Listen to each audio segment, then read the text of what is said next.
ចាជម្រាបសួរពុកម៉ែបងប្អូនថ្ងៃនេះខ្ញុំមកបង្ហាញជូនជាមួយនឹងរបៀបចាក់ភួងផ្កាបងប្អូនចាអញ្ចឹងគឺសម្រាប់អំបោះដែលយើងធ្វើមកជាភួងផ្កាម្លិះហើយលាយជាមួយនឹងផ្កាស្បៃរឿងហើយនឹងផ្ការៈសម្រាប់ភួងផ្ការបស់យើងគឺធ្វើពីអំបោះហើយចាក់ដោយដៃ 100% បងប្អូនដែលបានចូល view វីដេអូមួយនេះកុំភ្លេចជួយ like ជួយ share ហើយជួយ comment ល្អបងប្អូនថ្មីដែលមិនទាន់បានជួយ subscribe channel របស់នាងខ្ញុំ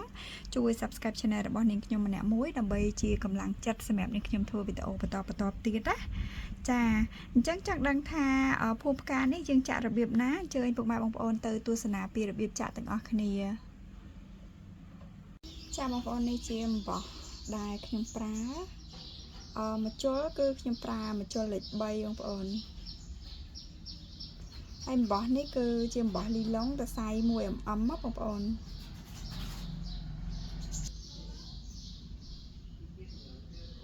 យើងរុំដៃបែបនេះបងប្អូននេះយើងរុំជារង្វង់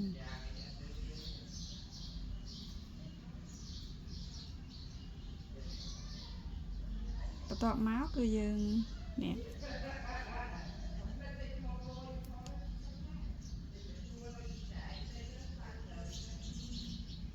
ចាអញ្ចឹងអានេះយើងបានជារង្វង់ហើយ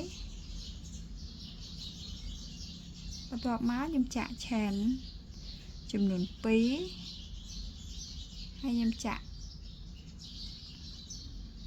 double crochet ចំនួន5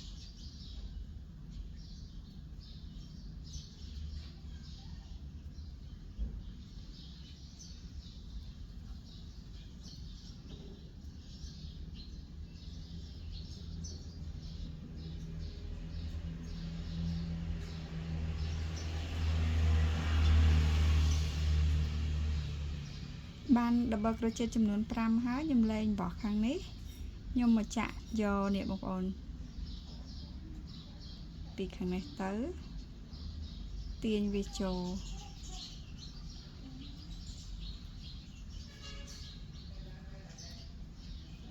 ហើយយើងចាក់ឆែនមួយហើយខ្ញុំចាក់ double crochet ចូលចំនួន5ទៀត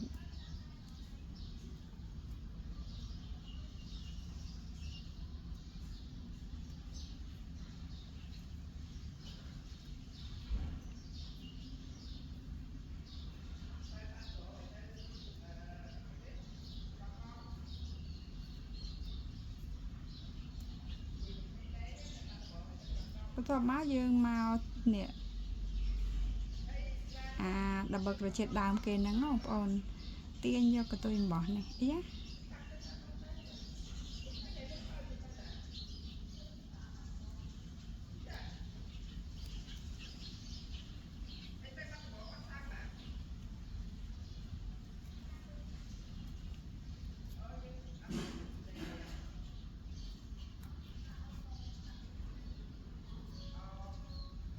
អញ្ចឹងគឺយើងចាក់បែបហ្នឹង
ចឹងគឺយើងចាក់បែបហ្នឹងបងប្អូនក្នុងមួយកញ្ចុំ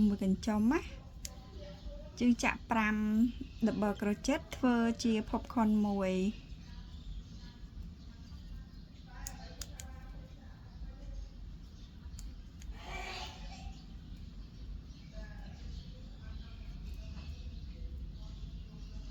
អីហ่ะច្រឡំ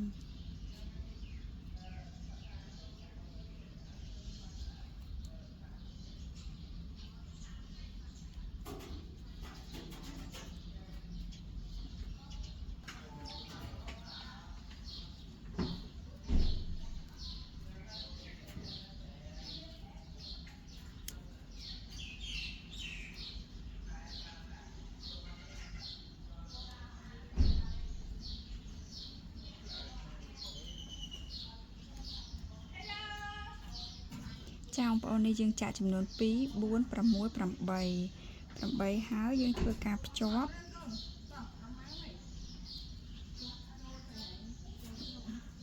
slip stick ភ្ជាប់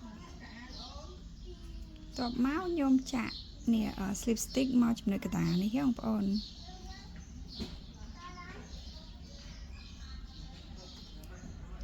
ហើយយើងចាក់ chain ចំនួន3ហើយខ្ញុំចាក់ double crochet ចូលប្រឡោះហ្នឹងចំនួន5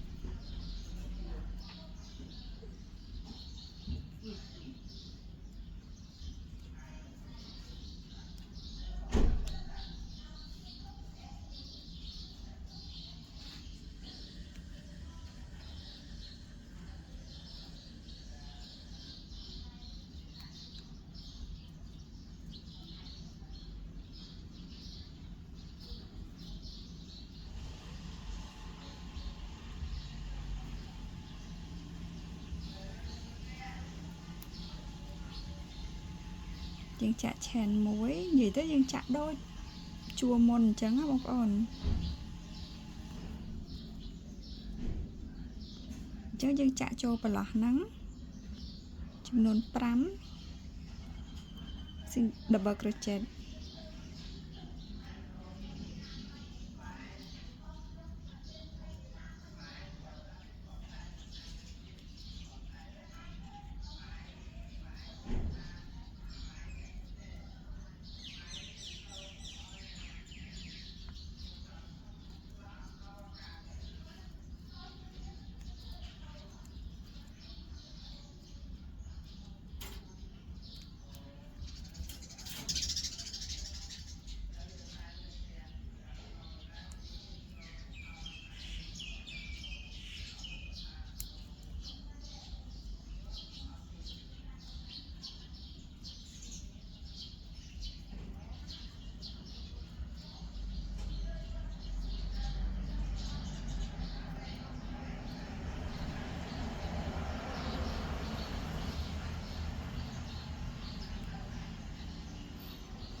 នេះបងប្អូនគឺខ្ញុំចាក់មកបានប៉ុណ្នេះ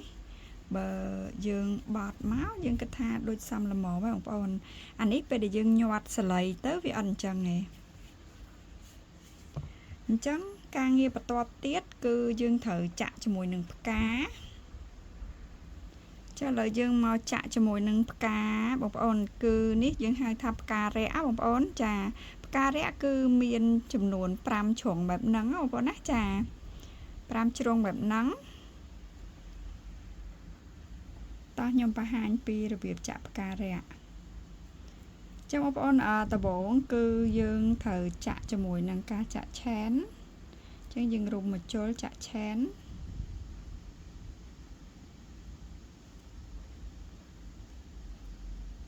យើងចាក់ចំនួន10ឆែន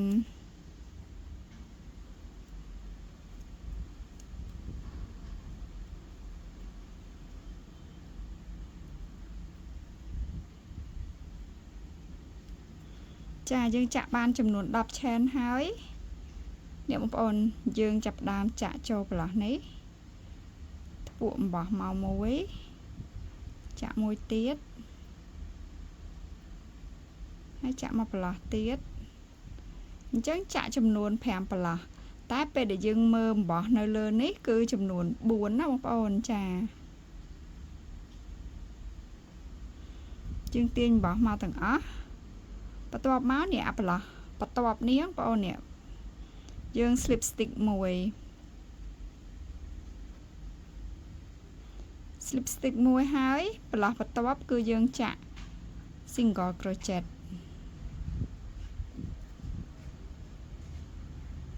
ហើយយើងចាក់ប្រឡោះនេះគឺចាក់ half double crochet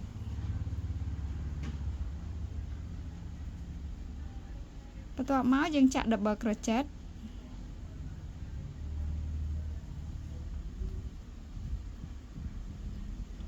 ចាក់ half double crochet មួយចុងក្រោយគឺយើង slip stick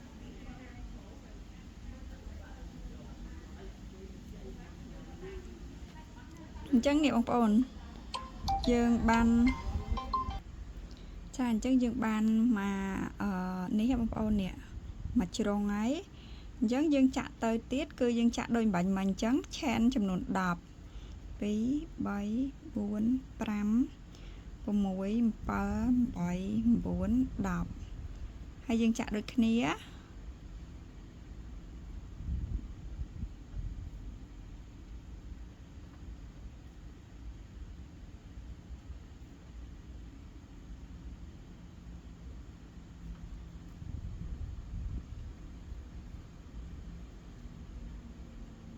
slip stick មួយ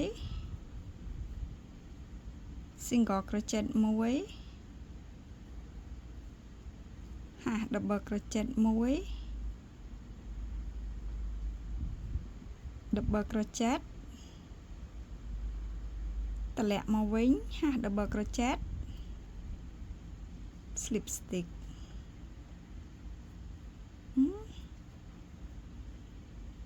ចាឥឡូវយើងបាន2ជ្រុងហើយអញ្ចឹងយើងធ្វើមកចាក់ឲ្យបានគ្រប់5ជ្រុងណាបងប្អូន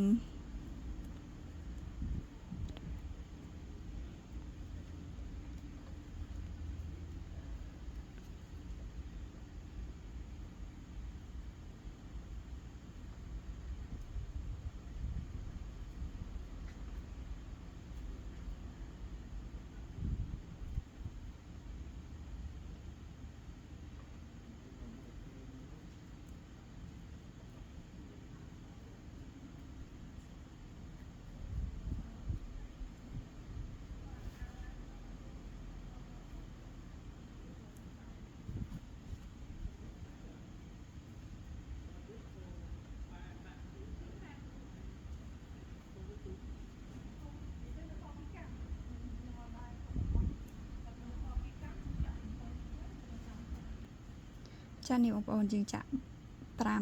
5ចំណែកបែបហ្នឹងបន្ទាប់មកគឺយើងធ្វើការផ្គុំបងប្អូនចានេះយើងចាក់ចូលប្រឡោះនេះមកហើយយើង slip stick ភ្ជាប់ចា slip stick ភ្ជាប់ប៉ុណ្ណឹងហើយយើងចាក់ chain 2ហើយបងប្អូនយើងមកចាក់នេះភ្ជាប់នៅនឹងអានេះនេះដើមគេយើងមកឡងមួយបែបនេះបងប្អូន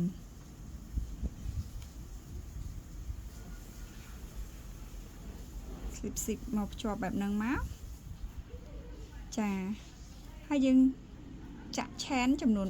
4ចាក់តឹងបងប្អូនណា1 2 3 4ចាក់បាន4បែបហ្នឹងហើយយើងចាប់ជាមួយនឹងនេះមួយអាទី1ហ្នឹងយើងចាប់អាហ្នឹងមក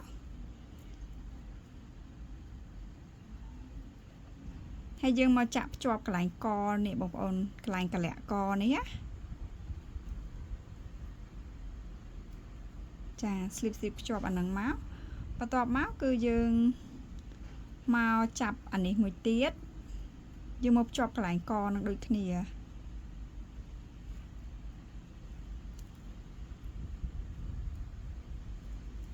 ចឹងយើងធ្វើការភ្ជាប់ឲ្យគ្រប់ទាំង5ហ្នឹងមកបងប្អូនមើលផងណាខាងណាខាងកង្កែនេះអត់ទេគឺយើងយកអាខាងខ្នងណា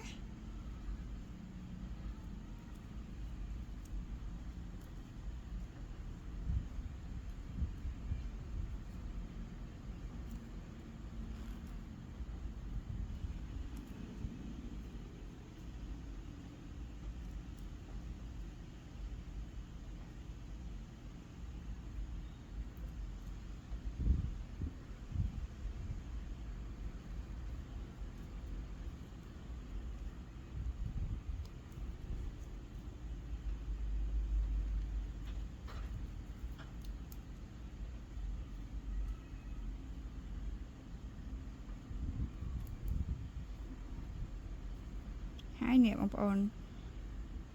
យើងមកភ្ជាប់អាកន្លែងដើមគេណា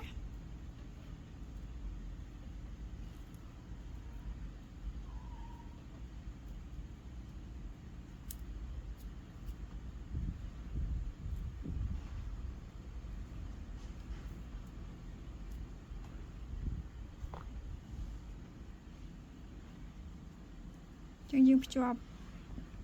ប៉ុណ្ណឹងហើយយើងកាត់អំបោះរៀងវែងតិចមកបងប្អូនអើយម៉ាក់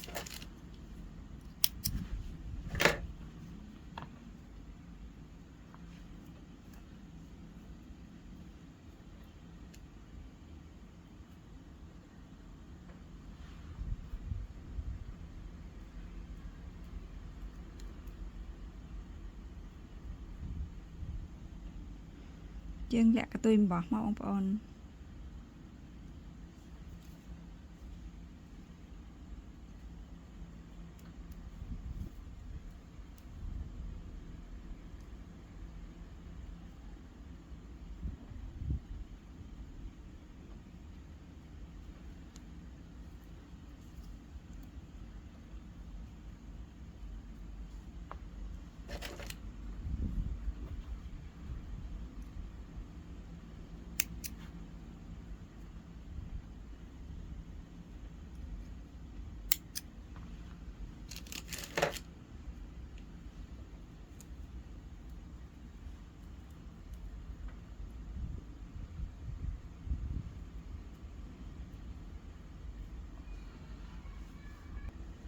ចានេះបងប្អូនផ្ការៈរបស់យើង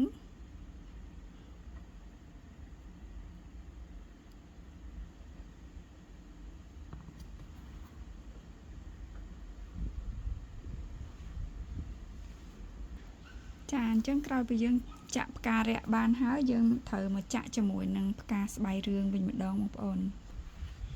នេះជាផ្កាស្បៃរឿងចឹងខ្ញុំបង្ហាញពីរបៀបចាក់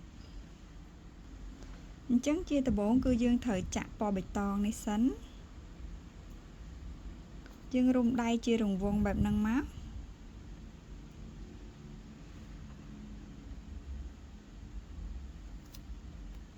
ចាយើងក្រោយពីចាក់ជារង្វង់បែបហ្នឹងបានហើយគឺយើងចាក់ single crochet ចូលប្រឡោះហ្នឹងចំនួន7 1 2 3 4 5 6 7 ចាក់បាន7ហើយយើងទាញវាតាំងមកបងប្អូនហើយយើងធ្វើការភ្ជាប់នៅចំណុចដើមគេនេះណា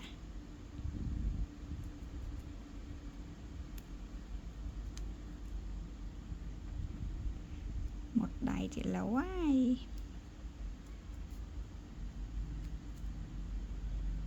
chà ban phần năng ấy cứ ní cứ nhung chạ chấm nón pi cho ăn nó một ổn chẳng dương chạ từ một cho ăn tiết cứ dương tham chen muối hay nhung chạ từ một cho ăn tiền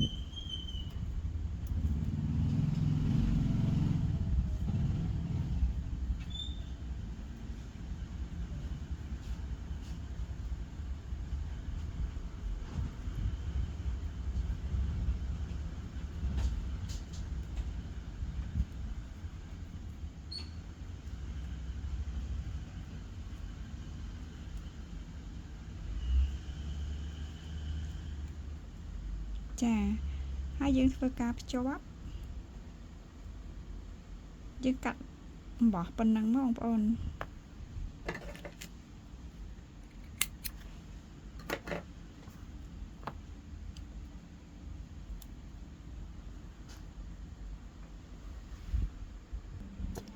ចាបងប្អូនអញ្ចឹងជាមួយនឹងពណ៌បៃតងគឺយើងចាក់ប៉ុណ្ណឹងហើយយើងមកភ្ជាប់ជាមួយនឹងពណ៌លឿង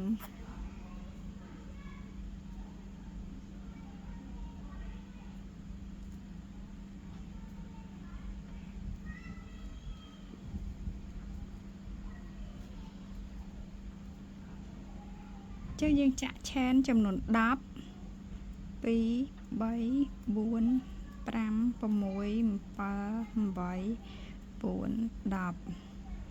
10ហើយយើងមកចាក់ភ្ជាប់នៅប្លោះដដែល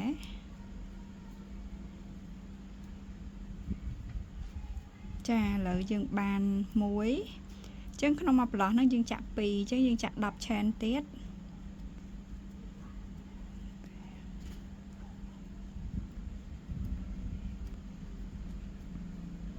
យើងមកចាក់ប្លោះដដែលទៀតបងប្អូន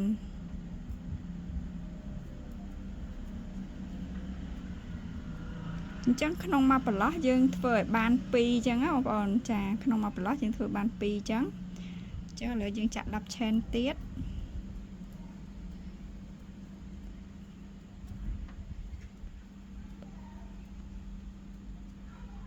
អញ្ចឹងអានេះយើងចាក់ប្លោះបន្ទាប់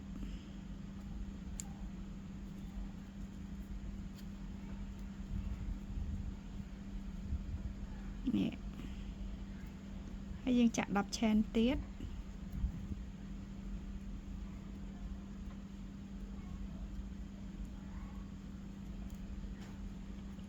នេះគឺយើងមកចាក់ប្លោះដដែលបងប្អូនដើម្បីឲ្យគ្រប់2ហ៎ចឹងនេះបងប្អូនឃើញទេក្នុងមួយប្លោះគឺយើងចាក់2ណា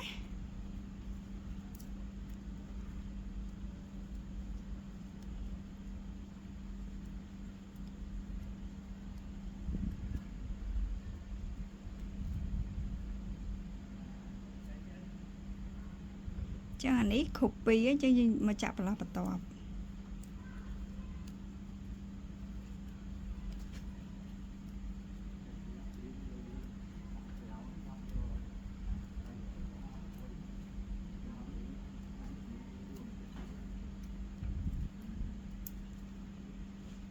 ចង់បងធ្វើការចាក់បែបហ្នឹងរហូតមកដល់នេះមក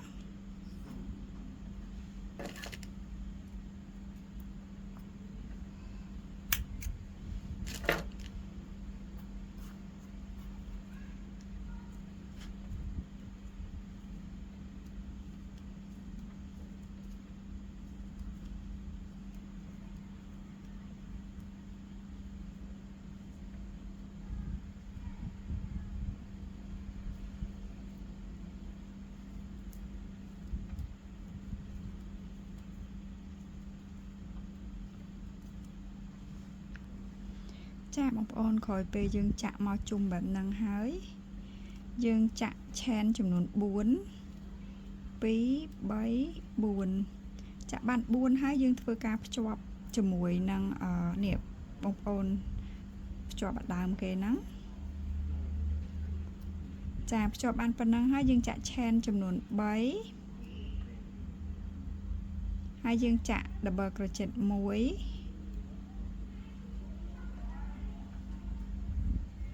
ចាក់ឆែនចំនួន3ទៀតហើយយើងធ្វើការភ្ជាប់មកកន្លែងហ្នឹងដដែលហើយយើងចាក់ឆែនចំនួន3ទៀតចាក់ double crochet 1ចាក់ឆែន3ទៀតហើយយើងភ្ជាប់ទៀតចាបងប្អូនអញ្ចឹងក្នុងនេះក្នុងមួយខ្សែហ្នឹងបងប្អូនយើងត្រូវធ្វើការចាក់បែបហ្នឹងបងប្អូននេះឃើញទេចាចាក់បានប៉ុណ្្នឹងហើយបានយើងធ្វើការភ្ជាប់ហើយយើងចាក់ដូចអានេះទៀតអញ្ចឹងបងប្អូនចាឆែន3 double crochet 1ឆែន3 slip stitch ភ្ជាប់ឆែន3 double crochet 1ឆែន3ទៀត slip stitch ភ្ជាប់ទៀតហើយយើងធ្វើការភ្ជាប់ជាមួយនឹងនេះបន្តចាបងប្អូនអញ្ចឹងគឺយើងធ្វើការចាក់បែបហ្នឹងបន្តរហូតមកដល់ជុំណាចាបងប្អូននេះគឺខ្ញុំចាក់មកដល់ជុំហើយបងប្អូនយើងមិនទាន់ខ្ចប់បែបនេះក៏ឃើញស្អាតដែរណាបងប្អូននេះឃើញទេអញ្ចឹងប៉ុណ្ណឹងហើយគឺយើងភ្ជាប់មកបងប្អូន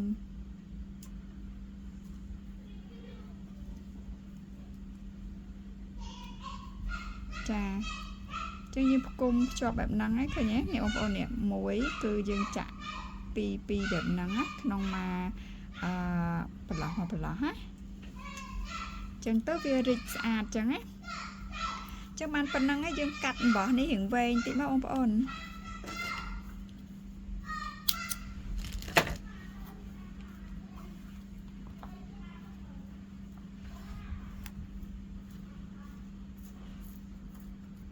ចឹងយើងបានប៉ុណ្ណឹងហើយគឺយើងធ្វើការចាក់វានេះមកបងប្អូនដើម្បីខ្ចប់វាបែបនេះមក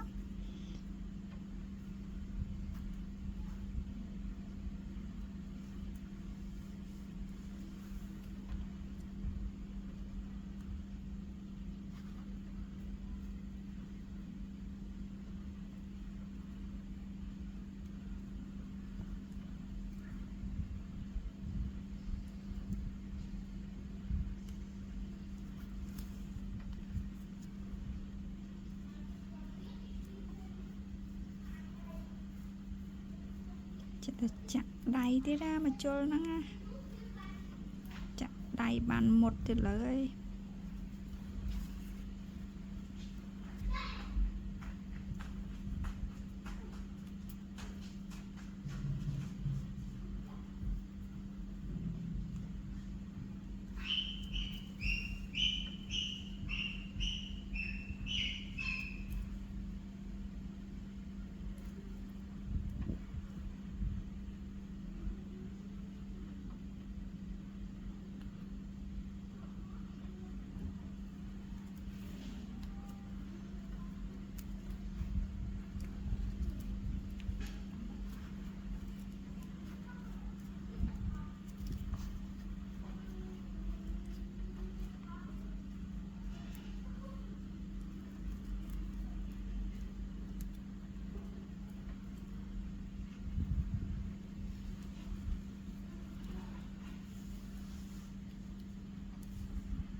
ចឹងសម្រាប់ការចាក់ផ្កាស្បៃរឿងគឺនេះខ្ញុំចាក់របៀបហ្នឹងបងប្អូន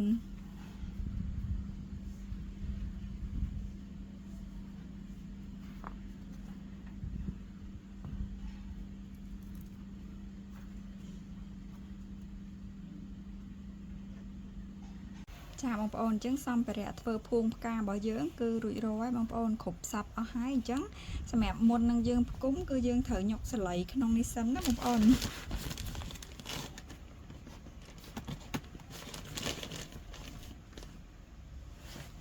ចឹងគឺយើងញុកសឡីនៅក្នុង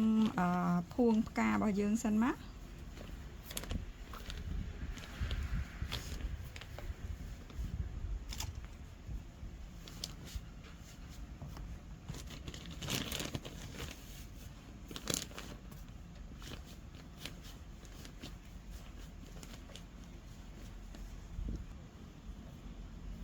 ចាបងប្អូនឥឡូវយើងញុកសឡីរួចរាល់បងប្អូនយើងលុញវាបន្តិចមកដើម្បីឲ្យសឡីរបស់យើងវាស្មើចឹងឥឡូវយើងចាប់ដើមធ្វើការផ្គុំ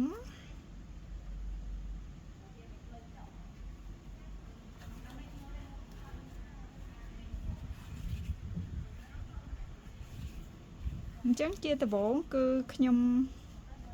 ដាក់វាផ្គុំឲ្យមូលបែបនេះសិនណាបងប្អូននេះសឡីយើងញុកវាឲ្យស្អាតទៅយើងដាក់វាស្អាតចឹងណា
នេះបងប្អូនយើងធ្វើការរុំបែបហ្នឹងណា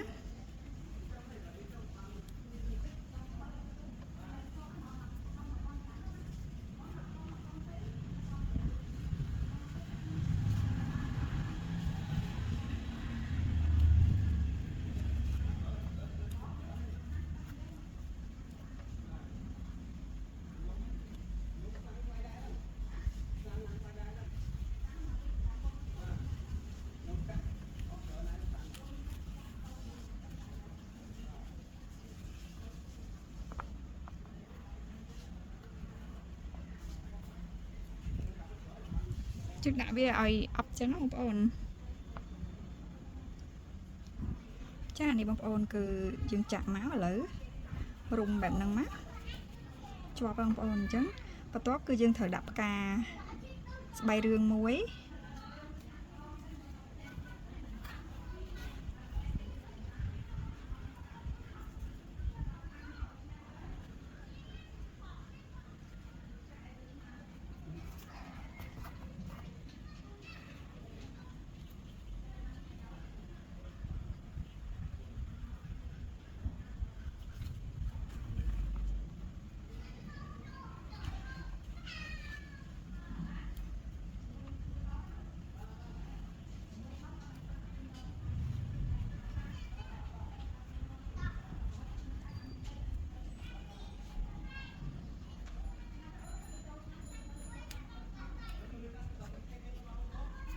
ចាខ្ញុំតាក់វាជាប់បែបហ្នឹងមួយសិនមកចាំយើងដាក់ចូលទៅទៀត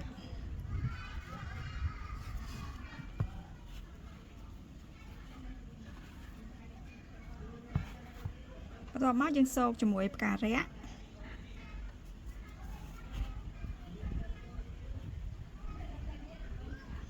យើងសោកបានមួយអញ្ចឹងយើងតាក់វាឲ្យជាប់មួយបងប្អូន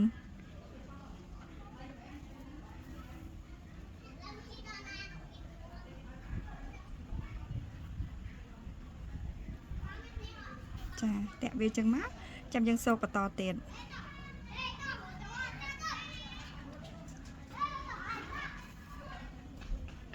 ហើយយើងតាក់វាទៀតមក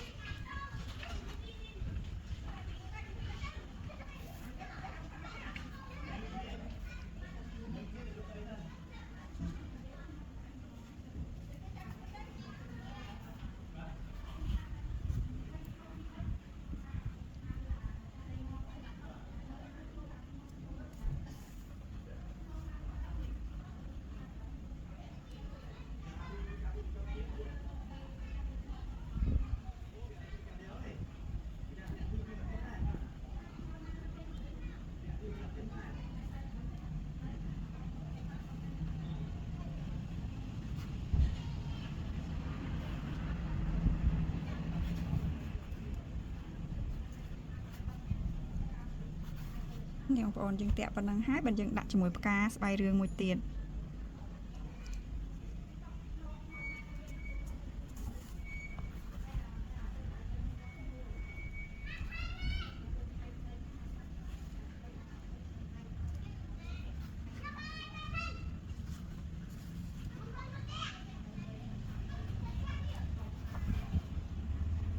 យើងលៃកុំឲ្យតឹងពេកហើយកុំឲ្យធូរពេកទេណាបងប្អូន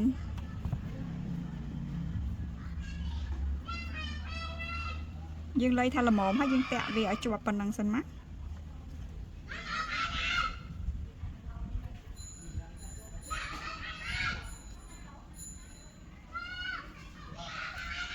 ហើយនេះយើងសូកត្រឡប់ទៅវិញ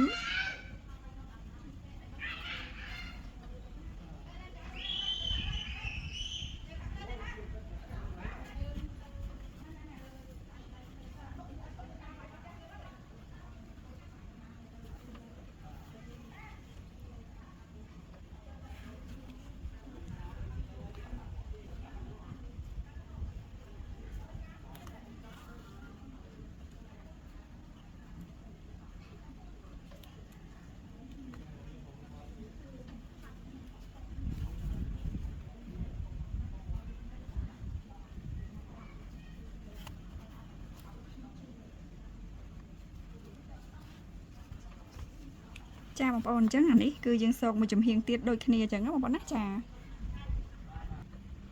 បងប្អូនឥឡូវគឺនេះខ្ញុំតឡើងហើយហីអញ្ចឹងគឺភួងផ្ការបស់យើងគឺរួចរាល់ហើយបងប្អូន